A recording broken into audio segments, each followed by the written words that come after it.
Está começando.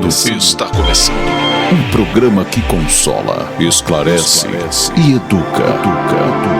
Está no ar. O que é o Espiritismo? Olá, queridos ouvintes. Estamos começando mais um programa, O que é o Espiritismo? Sempre trazendo notícias, informações, esclarecimentos, consolos acerca dessa doutrina, tão esclarecedora. Hoje, no programa, muito especial, a gente tem uma temática que a gente já queria trazer há muito tempo, que a gente vai conversar hoje a respeito do Espiritismo e da Umbanda. A gente vai tentar hoje trazer as diferenças e similaridade entre essas duas doutrinas. E para conversar com a gente hoje, a gente tem um convidado muito especial, que é o George Mayrink. Falei correto, George, seu nome? Perfeito. Seja bem-vindo ao programa, é um prazer recebê-lo aqui, viu? Boa noite, Isabela, o prazer é todo nosso. Satisfação grande de poder dialogar com esse público interessado na espiritualidade, né? Isso. Espero que a gente consiga passar informações esclarecedoras que iluminem a apreciação. Vai ser muito bom hoje, gente. E para a gente começar o nosso programa, a gente vai com música, com Tim e Vanessa, a música Aprendiz.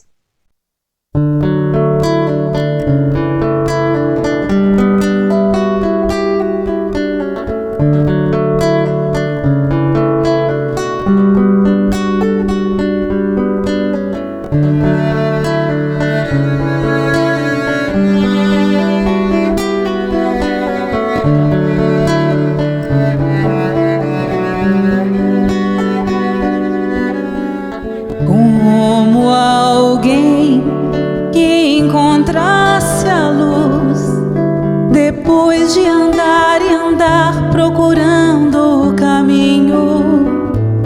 Como alguém que enfim já pudesse ouvir respostas que trazem consolo e sentido ao destino. Eu encontrei tuas páginas e sequei minhas lágrimas, percebi que a dor da semente é o parto da vida.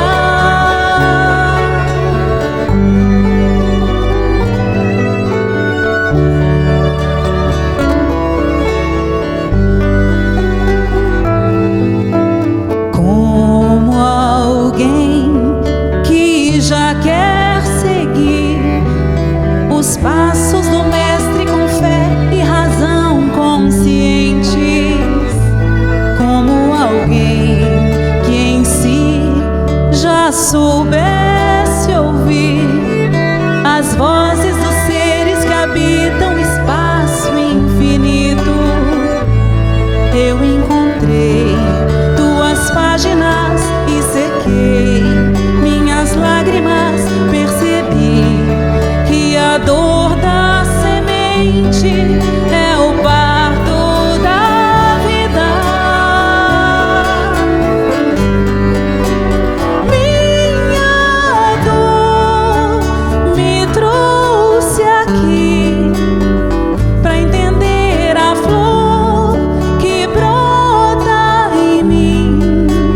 Meu amor é aprendiz de um bem maior, que seja assim, nesse vai e vem.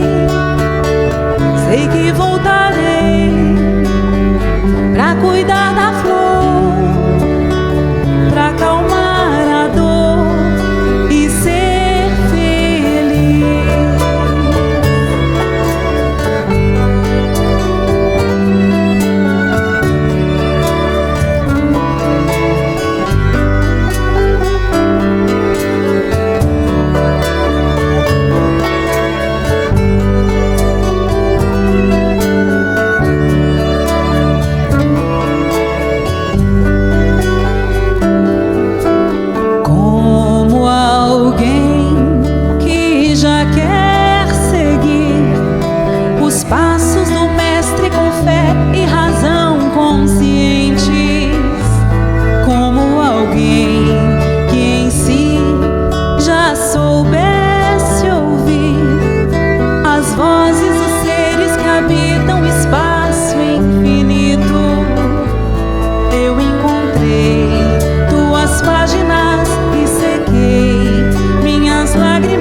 pessoal, agora a gente vai começar a nossa roda de conversa, né? O nosso momento de aqui entrevista, de aprender, né? De forma muito leve, muito divertida. E para isso a gente trouxe hoje o George Mayrink, que vai conversar com a gente hoje sobre a temática da Umbanda. Esclarecer para a gente um pouquinho mais sobre essa doutrina, né? Afinal de contas, a Umbanda, assim como outras, né, religiões de matriz africana, ela é carregada, né, de muito preconceito por parte das pessoas. O espiritismo também não é diferente. E entre elas duas, a gente sabe que existem muitas similaridades e as pessoas tendem até, muitas das vezes, confundir, entender que elas sejam a mesma coisa, assim como o candomblé, né?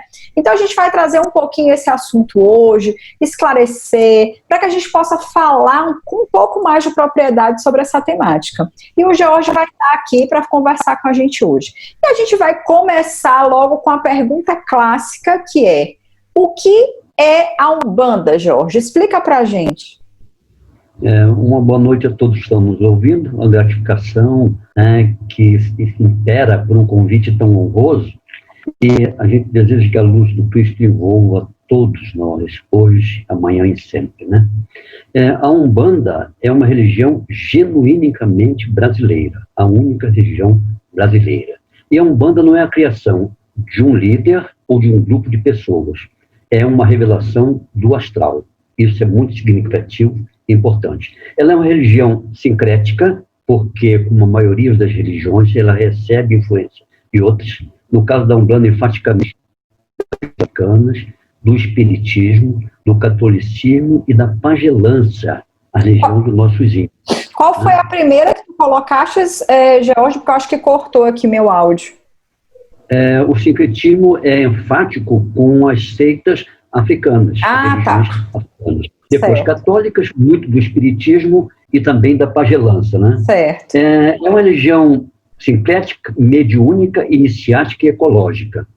Mediúnica porque os médiuns são usados para o contato com o mundo espiritual. Não é? E é iniciática porque ela possui fundamentos e necessita de um início de estudo aprimorado com uma doutrina espírita. Tem os livros básicos, não é?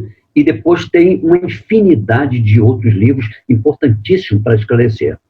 Né? E é ecológica porque é voltado para a natureza, tanto os vegetais quanto os animais, um grande respeito à natureza. E a gente pode sintetizar, diga, Isabela. Não, é uma curiosidade que me veio, sem querer, né, concluir essa tua pergunta, mas dentro do que tu já colocou sobre o que é a Umbanda, me veio muito o entendimento de o que é mais correto é a gente chamar ela de doutrina, é a gente chamar de religião, porque dentro do espiritismo a gente tem esse tripé, né, de ciência, filosofia e religião, e sempre há esse debate. Na Umbanda também tem esse debate, ou ela realmente é tida como uma religião? Vocês entendem dessa forma? Praticamente a visão se prende à religiosidade, é uma religião. Certo. Porque tem ritos, né, tem fundamentos, certo. Tem práticas, tem hierarquia sacerdotal, tem elementos que trabalham. Então tem configurado todos os elementos de uma religião, o que não acontece com o espiritismo, isso. Que tem apenas consequências religiosas. Tem enfaticamente o espiritismo, né, uma abordagem científica, não é? E a consequência é a religiosidade. Mas você tem ali uma abordagem muito racional, uma abordagem de viés científico propriamente, né? Certo. Então, a Umbanda, a gente pode, numa síntese absoluta, reducionista, dizer que é a manifestação de espíritos para a caridade. Numa síntese de análise, poderíamos dizer que a Umbanda é a manifestação de espíritos para a caridade. Essa é a grande realidade da Umbanda, né? Como acontece também na doutrina espírita, né? Voltada para o bem, para o amor, para a caridade, para a humildade. Ou seja, olha só, a gente veio falar hoje sobre espiritismo e Umbanda, e a gente já encontrou nesse primeiro questionamento, né, de tentar definir a Umbanda, a gente já encontrou tanto similaridades quanto diferenças, né? Diferenças com relação a essa visão religiosa, mas a similaridade nessa ideia da caridade, né? Porque a doutrina espírita também prega esse princípio de que fora da caridade não há salvação, né, não tem evolução, digamos assim. E a Umbanda também trabalha muito esse conceito da caridade, né, dentro dos trabalhos que vocês realizam. Perfeito. A Umbanda, ela é uma religião, uma crença num único Deus monoteísta, né? A Umbanda, ela tem a crença num Deus único, criador e incriado. Ela é, então, uma religião monoteísta, semelhante ao Espiritismo. E ela tem os seus fundamentos, a sua prática voltada ao Evangelho do Cristo. Então a religião cristã. Muito bom esse esclarecimento. Muito interessante. Jorge, uma coisa que tu falou dentro dessa tua primeira resposta, tu falou que a Umbanda tem muitas obras, né, que esclarecem, que são de fundamento para essa religião. Quais seriam essas obras, para quem tem interesse em conhecer mais sobre o assunto?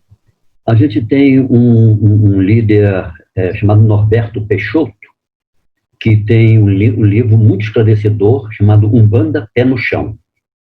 É fácil de encontrar e é muito esclarecedor. E tem também no site, agora que nós podemos acessar essa imensidão, um senhor chamado Jefferson Viscardi. Jefferson Viscardi, altamente esclarecedor. Porque as informações são muitas, mas você precisa ter uma análise crítica profunda, porque tem pessoas que não têm conhecimento e, por motivos variados, acabam escrevendo coisas que são ilógicas, Sim. coisas que deturpam, coisas que dificultam a uma análise realista do que seja Umbanda. Sim, compreendo. Jorge, conta pra gente um pouquinho sobre como surgiu a Umbanda.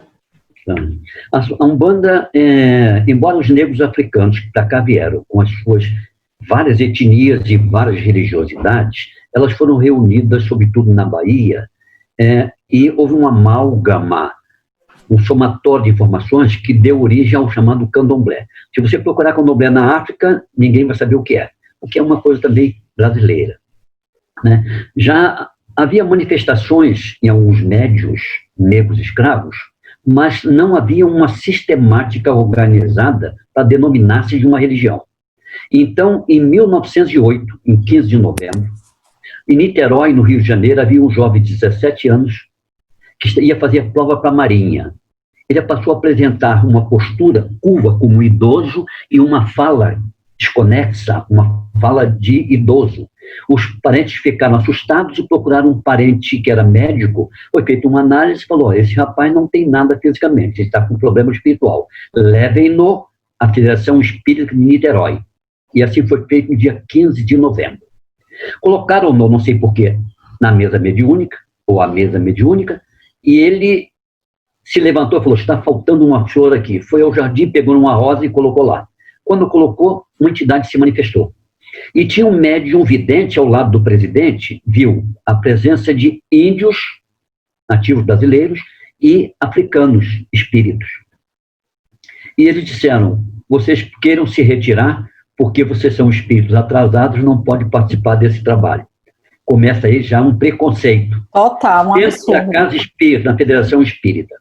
Então, o espírito se manifestou e disse: como é o seu nome? Ele disse: vocês querem um nome? Meu nome é Caboclo das Sete Encruzilhadas, porque não haverá caminho fechado para mim. Vocês estão discriminando no astral o que vocês discriminaram aqui na terra, nas fazendas. E o clero católico. Na segunda-feira, na casa do meu aparelho, eu vou inaugurar uma religião para os simples. E aí, de novo, um autoritarismo e uma arrogância do presidente. Você acha que alguém vai assistir isso? Na segunda-feira, dia 16, estavam todos na casa do médium Zélio Fernandino de Moraes. Então, houve a manifestação do Caboclo das Sete Encruzilhadas e depois do primeira manifestação de Preto Velho, Pai Antônio.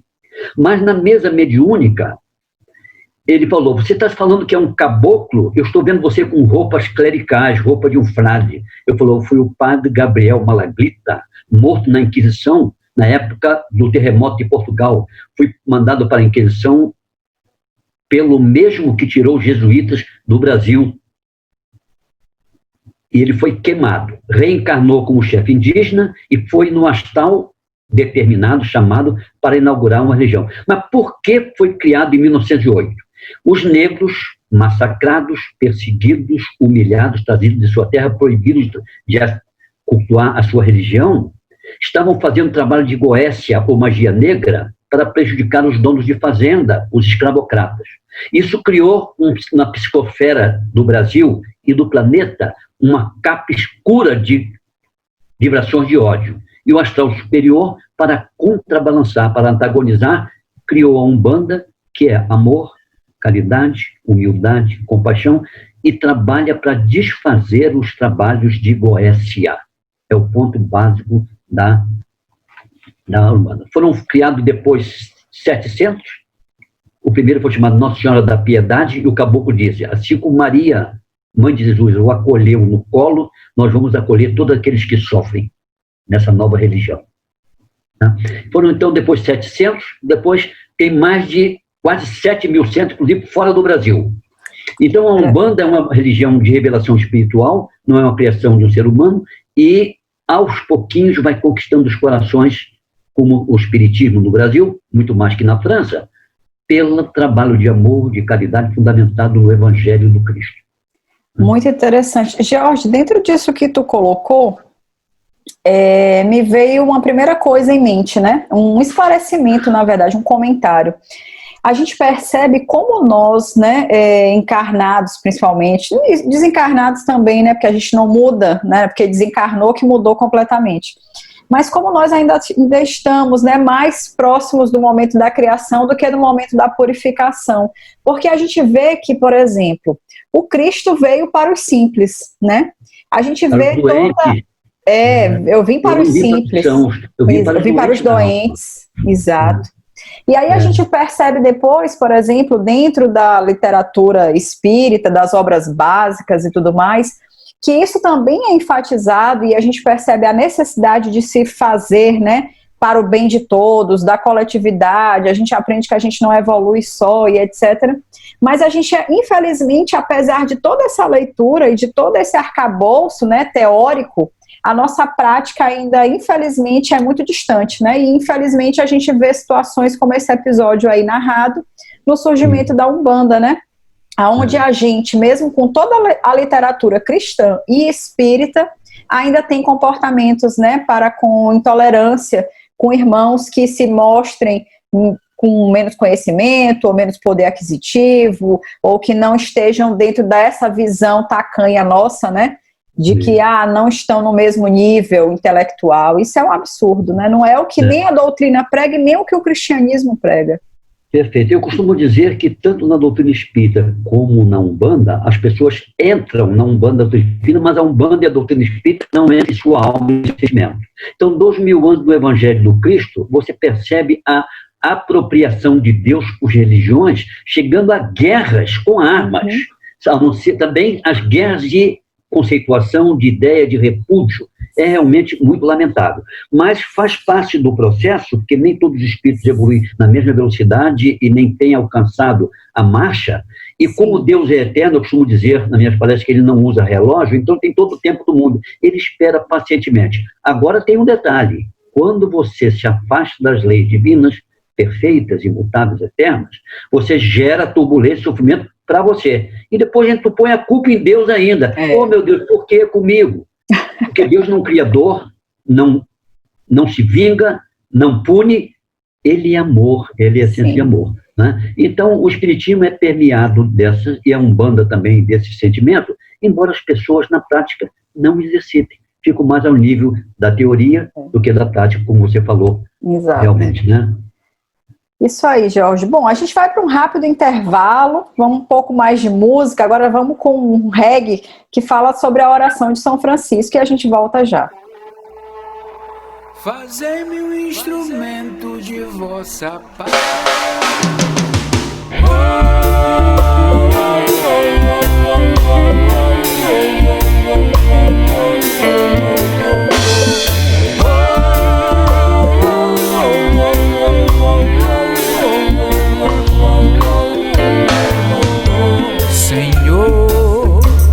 Fazei-me um instrumento de vossa paz. Onde houver ódio, que eu leve o amor. Onde houver ofensa, que eu leve o perdão. Onde houver discórdia, que eu leve união. Onde houver dúvidas, que eu leve a fé. Onde houver erro, que eu leve a verdade. verdade. Onde houver desespero, que eu leve a esperança. Onde houver tristeza, que eu leve a alegria. Onde houver trevas, que eu leve a luz. Ó Mestre, fazei que eu procure mais consolar que ser consolado, compreender que ser compreendido, amar que ser amado, pois é dando que se recebe, é perdoando que se é perdoado, e é morrendo que se vive para a vida eterna.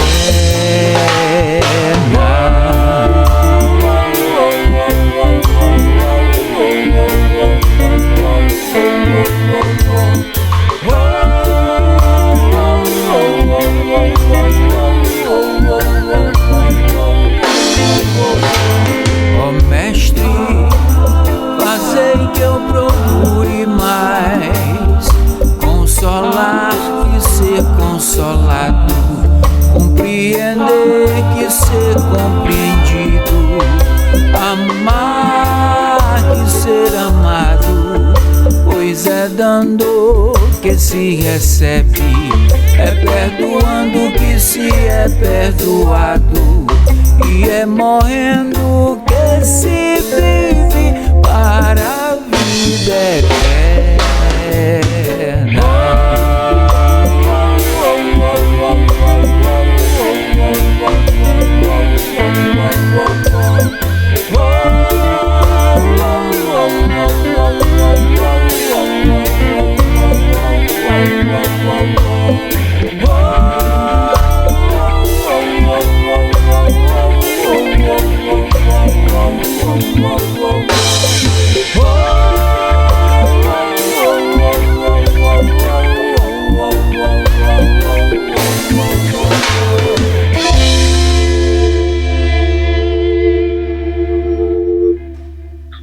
Bom, pessoal, estamos de volta. Hoje o nosso convidado é o George Mayrim, que está aqui conversando hoje com a gente sobre a Umbanda, né? Uma pessoa que tem um conhecimento grande sobre o assunto e também sobre o espiritismo, por isso esse convite, né, para ele, porque ele consegue permear essas duas visões, né, espiritualistas e consegue trazer para a gente conceitos muito interessantes. Eu agradeço muito a presença do George e a gente vai continuar. E eu vou aproveitar, antes de fazer minha próxima pergunta, eu queria também pedir para o George fazer um esclarecimento. A gente já falou um pouquinho nas perguntas anteriores sobre o candomblé. Eu queria que você falasse um pouquinho sobre qual é a principal diferença, porque na minha visão, olha só, eu não tinha conhecimento, né, quase nenhum sobre a Umbanda, aprendi muito convivendo com o George. A gente está com um grupo aí que tem estudado um pouquinho sobre o assunto, que são os caminhantes. Eu queria mandar, inclusive, um beijo grande para todos eles. Vou mandar esse beijo em nome da Viviane e da Lília, um beijo para todo o grupo, né? Que a gente sempre é bom aprender mais, né? Sair daquela ideia de que eu tenho que aprender só sobre a minha doutrina, aprender sobre outras coisas também nos enriquece. E você falou um pouquinho aí nessa sua fala sobre o candomblé.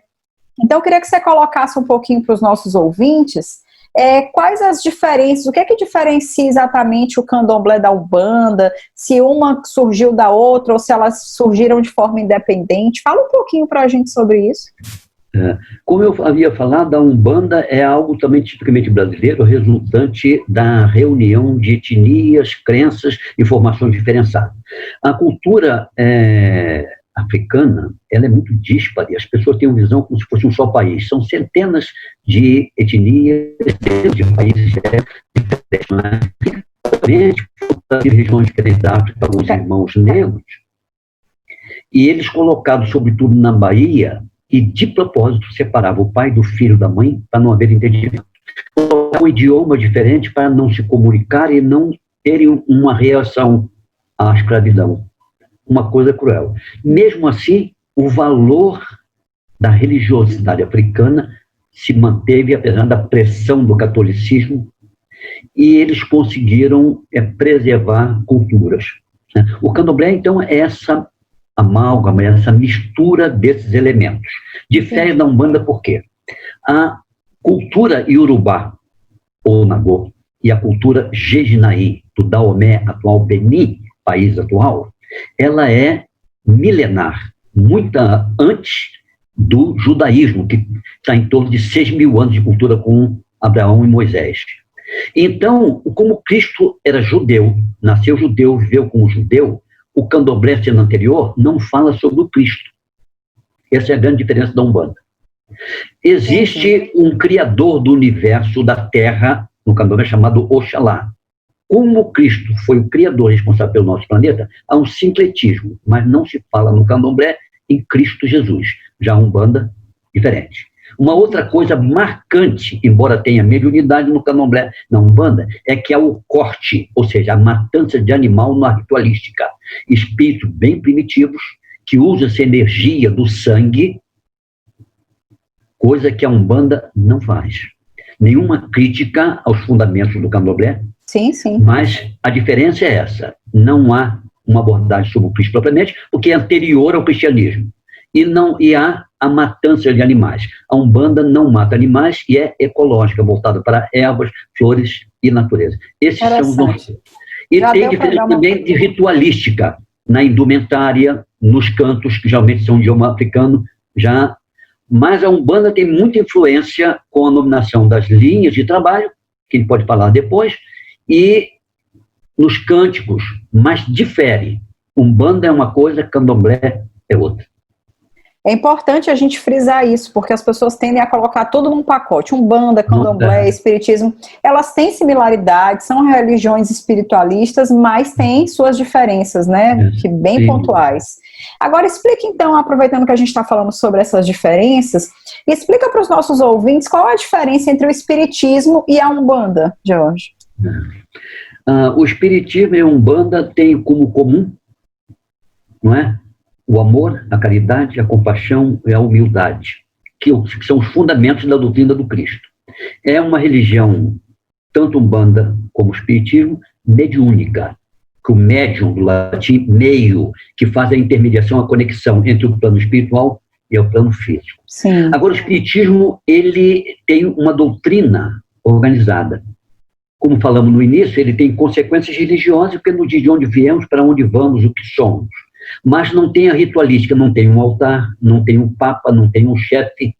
Ela é uma revelação da espiritualidade através do Kardec, que não era médium psicofônico, mas não podemos dizer que ele não era médium, que veio com essa missão de estabelecer. Né? Já na Umbanda, ela tem o mediunismo, e a gente pergunta, os médios de Umbanda são melhores ou piores que do kardecismo? São mais fortes ou mais fracos? Não se trata disso. Os médios da Umbanda, antes de encarnarem, eles foram preparados com uma estrutura para trabalhar com energias pesadas.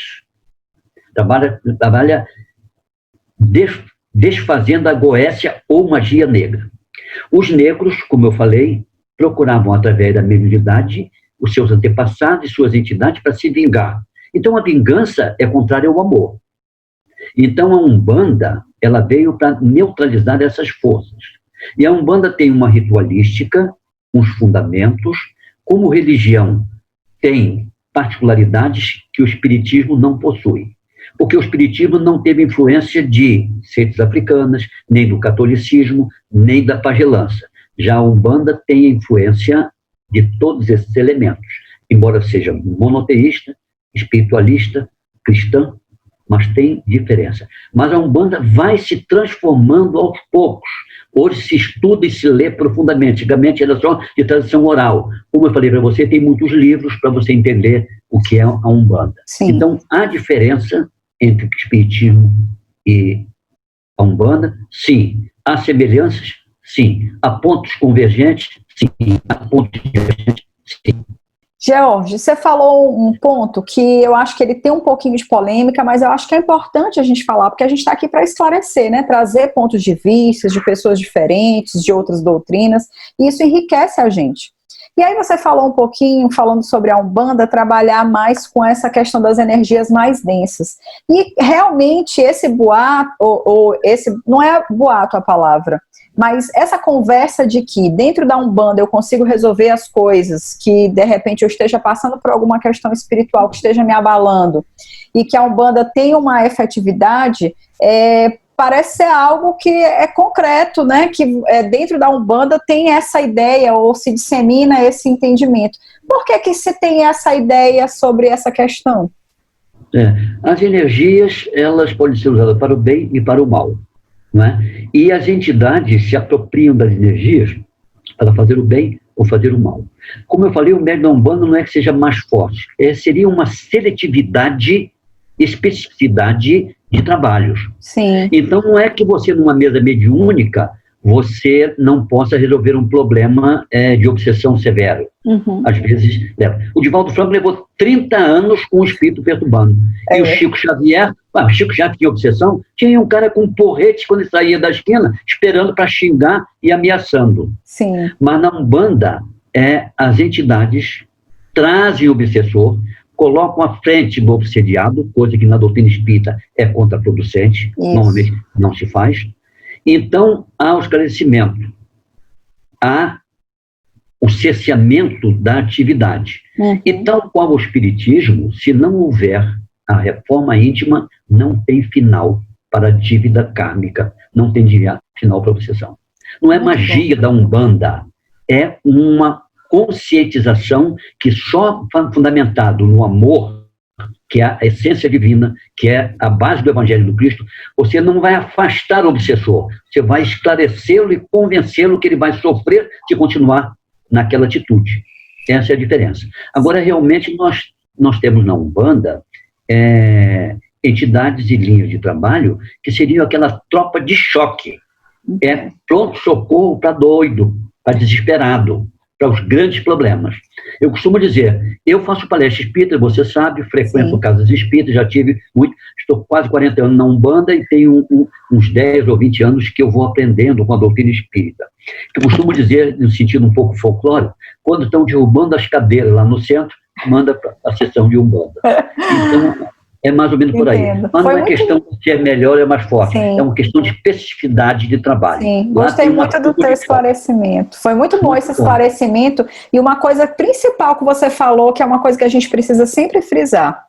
Muitas das vezes as pessoas buscam um centro espírita ou um terreiro. A palavra apropriada seria terreiro de Umbanda? Pode ser terreiro ou casa de Umbanda, um centro de Umbanda. Certo. Então as pessoas... Inclusive alguns centros, Isabela, desde os primórdios, tem o nome de Centro Espírita Caboclo, porque não poderia registrar terreiro de Umbanda, porque era perseguido pela Igreja Católica. Então botava o espiritismo, que depois do Dr. Bezerra de Menezes, que conseguiu registrar o espiritismo como religião, a Umbanda pegou carona e botava espírito, porque não conseguia pela perseguição do clero católico, não é? Isso também esclarece muita coisa para a gente. Então, uma coisa interessante dentro da sua fala, que a gente precisa realmente deixar bem claro para as pessoas, que elas buscam auxílio num terreiro, ou num centro, ou numa casa de Umbanda, ou numa casa espírita, e elas querem que outras pessoas resolvam os problemas dela. E a gente está ali para auxiliar, mas resolver mesmo, quem vai conseguir é a própria pessoa. Quer dizer, como você disse, a gente afasta o obsessor, mas se você não modifica o seu comportamento,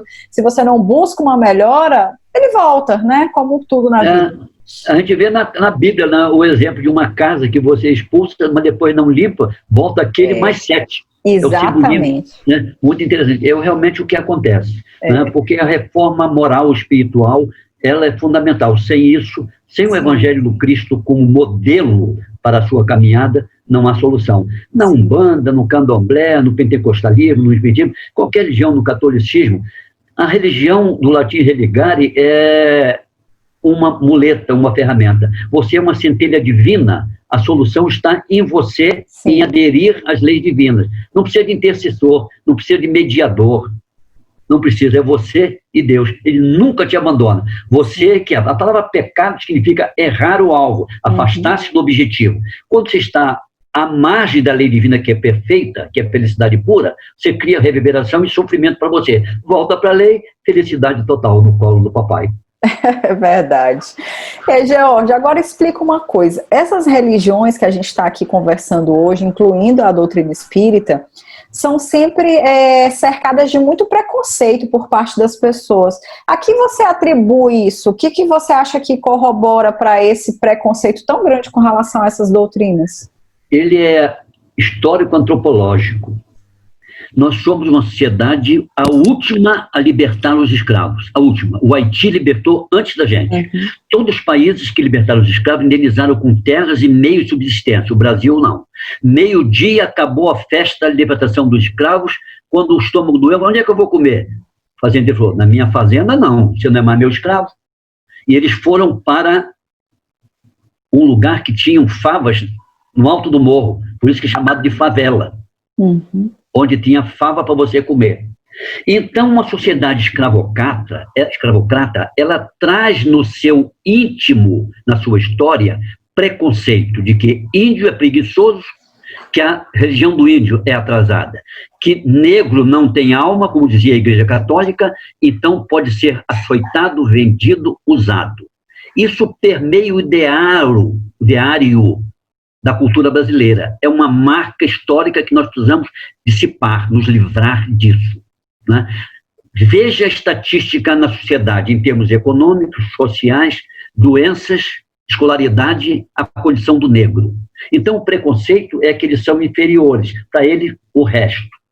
E a religiosidade do preto, do negro escravo, era satanizada, era infernizada pelo catolicismo.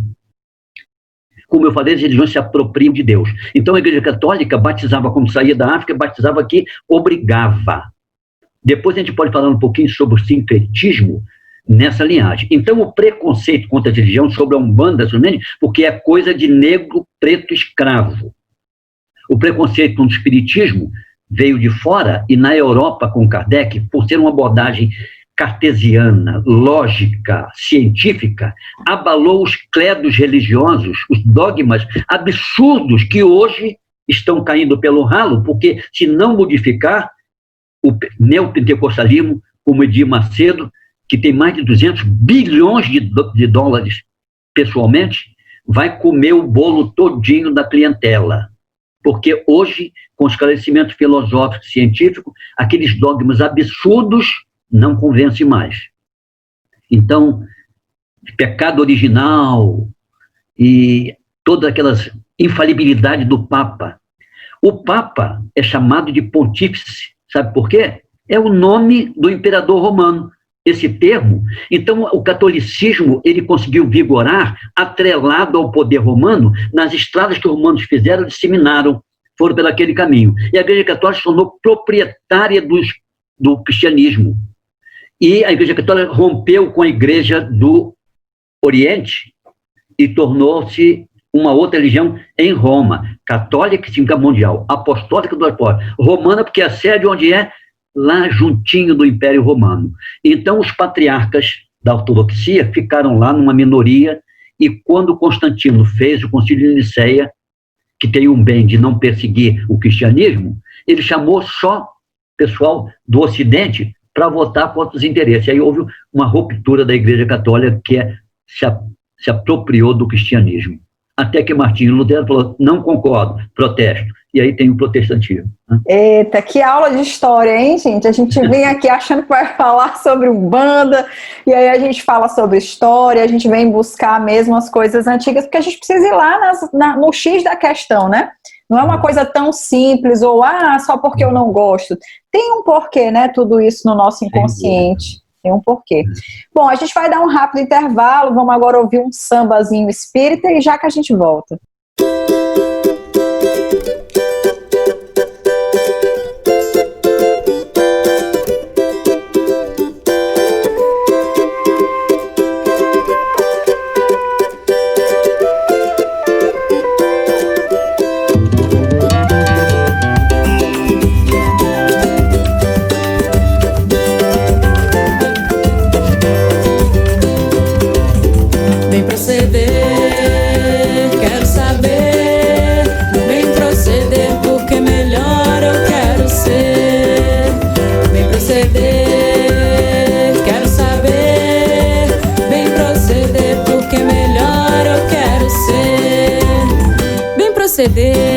é praticar a lei de amor. Se perguntar se vacilou, a consciência é quem diz.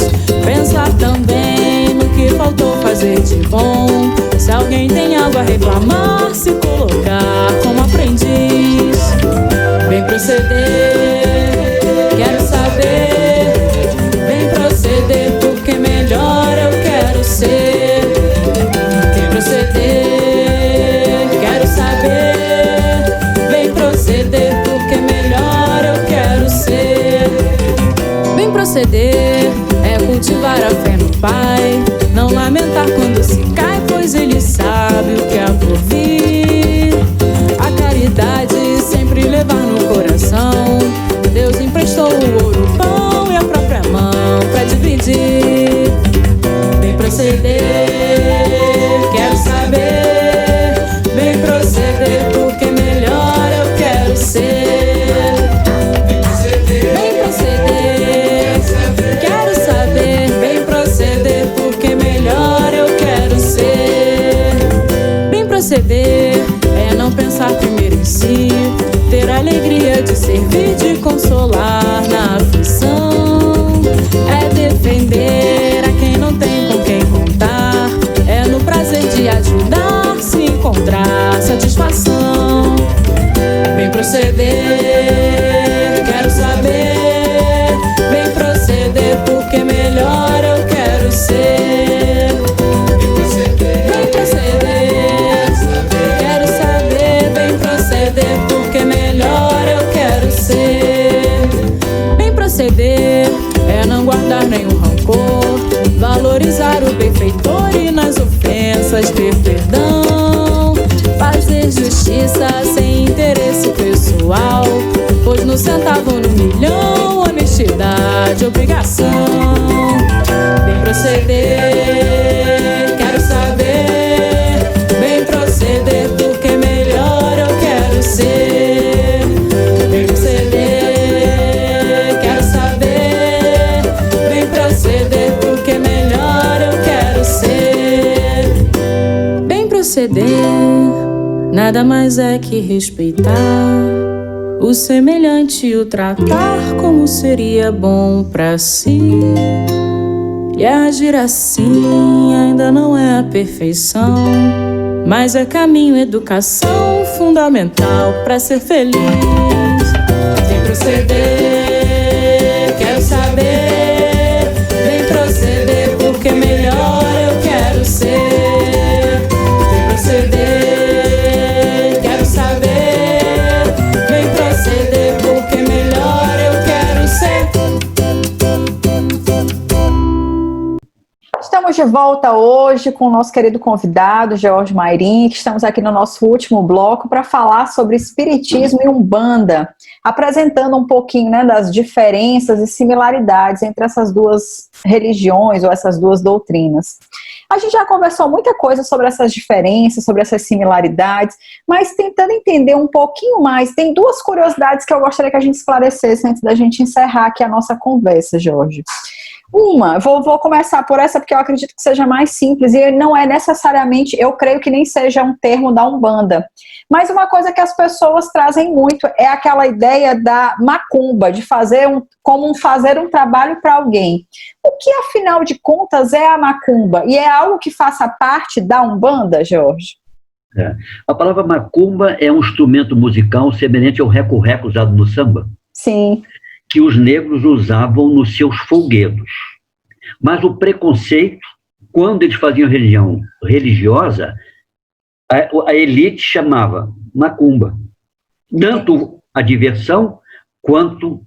E acabou o termo com uma semântica, carrega simbolismo, acabou ficando pejorativo. Exato. Quando você quer ofender, chama de macumbeiro. Não chama de umbandista. Né? E ficou como sinônimo de feitiço. Ela fez uma macumba para fulano.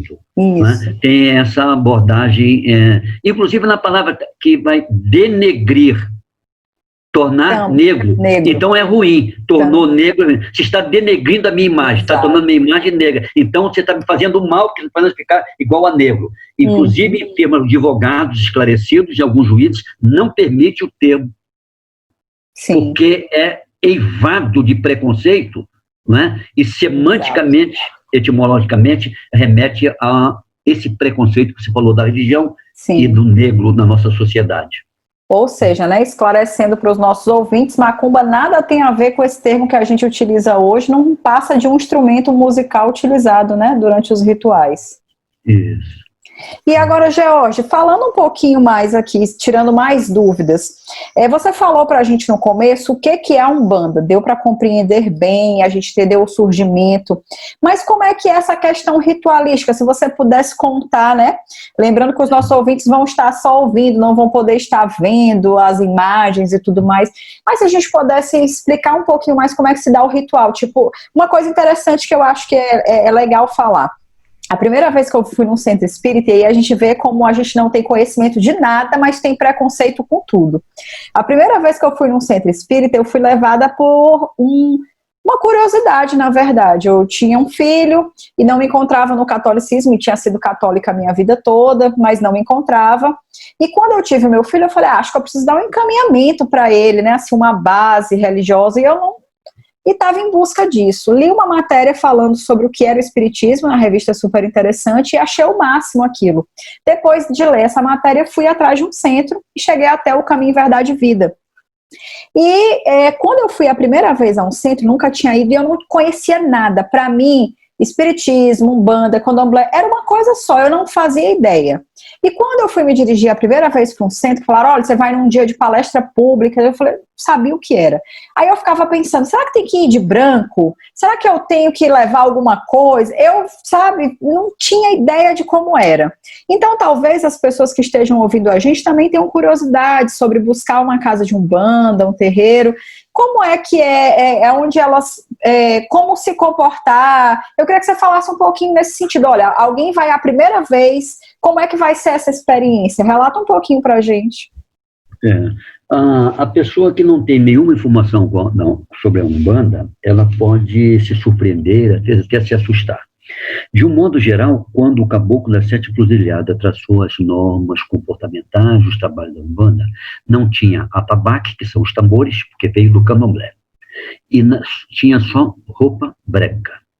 Mas a Umbanda, como eu falei, ela tem muito impregnada da influência das seitas africanas. Então, você tem 7 linhas de trabalho na Umbanda que tem dominações dos orixás. Os orixás são as forças da natureza cultuadas no candomblé. A Umbanda não cultua, não trabalha com orixás. Trabalha com espíritos de níveis evolutivos diferenciados que se agregam nessas 7 linhas de acordo com a sua evolução, com a sua tarefa, com a sua vibração, com o que vão fazer. Tem características próprias para cada uma das etapas do trabalho, né? Então, na Umbanda, usa-se branco, de um modo geral. E não pergunta por quê. Porque, na maioria das culturas, o branco simboliza pureza. No candomblé, quem veste branco é o Oxalá, que é o orixá líder de todos os outros. Como o Jesus é o criador do nosso planeta, e para o africano, o criador do planeta é Oxalá, há um sincretismo, mas Jesus não é Oxalá, declaro que se diga. Né? Então, as 7 linhas de trabalho, que esse 7 é um número cabalístico, você percebe em várias religiões. Então, estão 7 linhas com características que as entidades diferenciadas. E nas festas, elas usam cores pertinentes a essas linhas. Como Oxóssi, que é a vibratória das matas, usa verde. Como Ogum, que é um guerreiro militar, usa o vermelho. Como o Xangô, que é da justiça, porque é da influência do catolicismo. A roupa dos padres eram marrons, na maioria dos padres, e São Jerônimo, que é sincretizado com Xangô, era padre, traduziu a Bíblia do hebraico, do grego para o latim, a Vulgata, né, para o vulgo, para o povo. Até nós falamos na outra oportunidade, quando diz que é uma coisa desagradável, é a vulgaridade, não é da elite. Né? Uhum. Então, é adentrando a essas... Então, você percebe que existem fundamentos de ponto de energia. Tem um tipo de entidade que é a tropa de choque na Umbanda, chamada os Exus, que a Igreja Católica demonizou, e satanizou, e não tem nada a ver. Ele é o elemento de ligação entre o astral e o plano físico. Ele tem o poder sobre os quiumbas, os espíritos sem nenhuma luz, voltado para o mal. Então, à esquerda da entrada, chamada tronqueira, tem um ponto ou uma casinha que simboliza o Exu. Você deve cumprimentar, porque uma pessoa educada não entra na casa de ninguém sem pedir licença. E à direita tem o Omulu, que é a chefia dos pretos velhos, que é uma das bases da Umbanda. Preto velho, caboclo e criança. Todos os outros são aditivos a essas três forças, essa tríade. Então você tem o PG, ou Gongá, a pessoa que é do ramo vai lá, bate cabeça. Como você na Igreja Católica não vira as costas para o altar e o padre se ajoelha e as pessoas se ajoelham, em respeito àquele centro de força espiritual. Você tem, como tem o respeito ao padre, ao pastor, também você tem uma generosidade, um respeito com o líder espiritual da casa, que tem a responsabilidade da casa, que é responsabilidade por todo o trabalho. Então tem essas coisas. Esse líder, Jorge, é chamado pai de santo ou esse é um termo do candomblé? Não, é porque é uma tradução. O nome correto é Babalorixá. E Babá, no africano, é pai. Certo. Então, pai de santo. Mas alguns não dizem zeladores de santo, porque eles não são de paternidade sobre o santo. Então, as coisas vão mudando. Entendi. E a mãe de santo, ou Ialorixá. Né? Fala também as chefes dos trabalhos, a responsável pela casa. Certo. E tem a palavra Babalaô, que não existe no Brasil. Babalaô é o sacerdote que é formado desde 12 anos de idade para ler o jogo para a adivinhação de uma entidade responsável pela informação de tudo da sua vida. Né? Ifá, jogo de Ifá. Então, no Brasil, não existe formação para Babalaô. Tem a feitura do santo ou o treinamento para tornar um sacerdote, que é Babalorixá, que significa pai da espiritualidade. Então, traduzindo para português, pai de santo. Alguns não gostam porque eles não têm paternidade sobre santos. Sim, entendo. Muito interessante. Então, quando a pessoa for buscar, né, uma casa de Umbanda, precisa necessariamente ir de branco, né? E vai encontrar essas 7 correntes, né? Ou vai buscar essa identificação com uma delas. Representadas no Gongá ou PG, geralmente com santos católicos. Que aí não sei se tem tempo para falar um pouquinho sobre o sincretismo. Temos vamos falar um pouquinho, que eu queria até que tu falasse também um pouquinho sobre essa coisa. A gente vai, por exemplo, num terreiro e a gente vê muitas imagens. É isso mesmo? É comum isso? Essas imagens de santos católicos? Eu vou explicar por quê.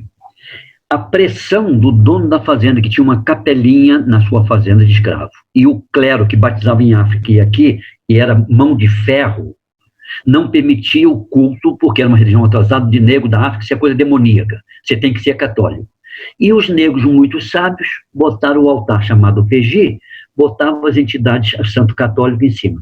Quando vinha o dono da fazenda, ou o feitor, ou o capitão do mato, ou o padre, eles estavam ajoelhados de frente aos santos da Igreja Católica. E o sincretismo, essa interseção de valores ou de arquétipo, é interessante.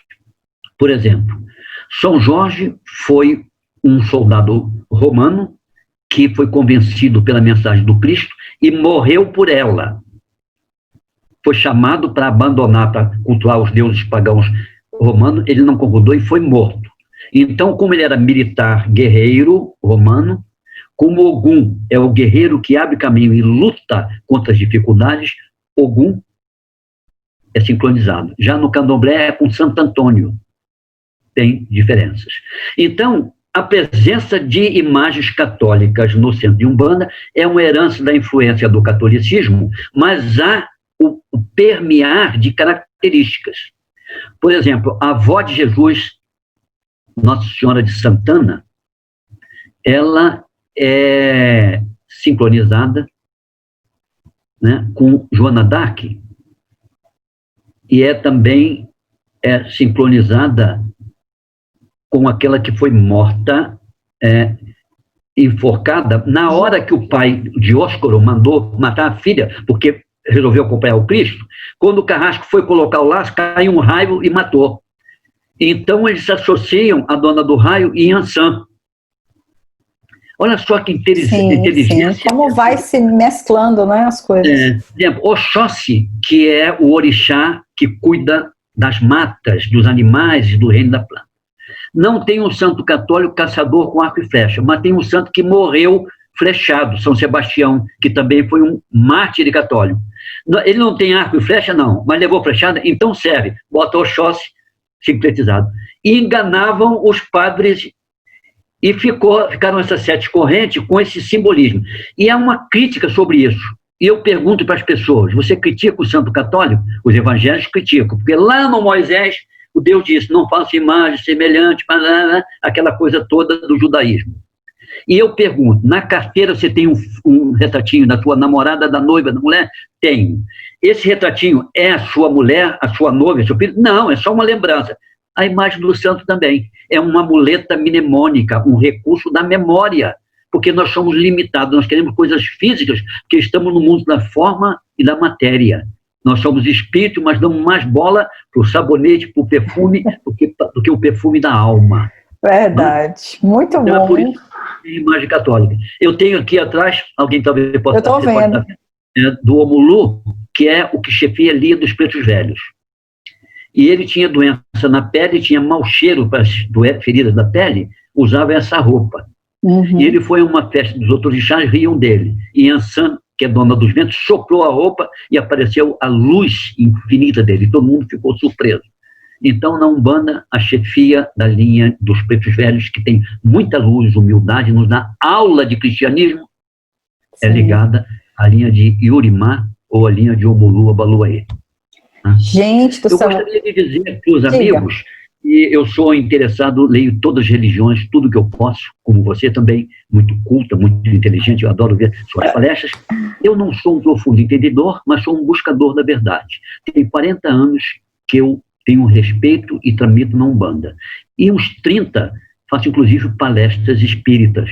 Então, eu sou espiritualista, espírita, umbandista, pode me chamar de macumbeiro, que eu não fico zangado.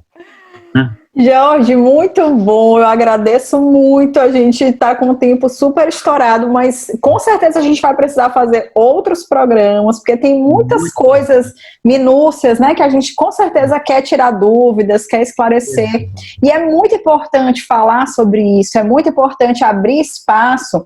Esse é o nome do nosso programa, é o que é o Espiritismo. Mas o Espiritismo, eu sempre gosto de frisar muito isso, ele é uma doutrina que ele compreende que as pessoas não precisam ser espíritas.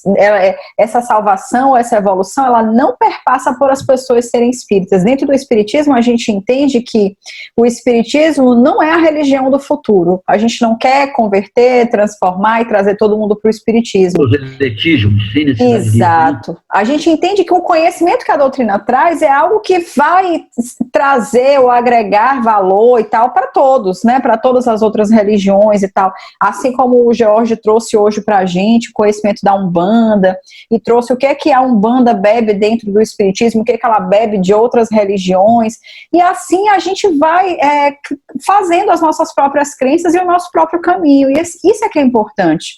Não importa onde você esteja, desde que você esteja fazendo o bem, buscando ser um homem de bem, isso é que é relevante, né? Então, permaneça onde você estiver, desde que isso te faça bem para as pessoas que estão ao seu redor, né? E a gente pergunta, qual é a melhor religião? A melhor religião é um bom coração. Exato. Eu fico muito agradecido do convite, honrado, Isabela. A gente que agradece, Jorge, sua presença. Né? E dizer namastê, o Deus que há em mim saúda o Deus que há em você. Então, a gente termina por aqui mais um programa, o que é o Espiritismo. Esse, sem dúvida nenhuma, vai merecer um bis e a gente vai trazer o Jorge aqui com outros convidados para a gente, de repente, fazer uma roda de conversa, falando um pouco mais sobre essa prática da Umbanda, exatamente como é que funciona, né? Porque deu para a gente dar uma pincelada aqui. Mas a gente vai querer aprofundar mais essas diferenças, entender mais, né, por que as pessoas têm uma ideia tão equivocada de uma doutrina tão bonita que prega o amor e a caridade, assim como tantas outras. A gente termina por aqui mais um programa que é o Espiritismo, mas a gente volta na próxima semana com mais e mais conhecimento dessa doutrina e de tantas outras, né, que se entrelaçam aí, que tem uma série de coisas que se ligam, né, e que fazem com que a gente junto consiga crescer e evoluir. Muito obrigada, George, obrigada a todos que nos ouviram até agora. Até a próxima. Você ouviu o que é o Espiritismo? Eu não tenho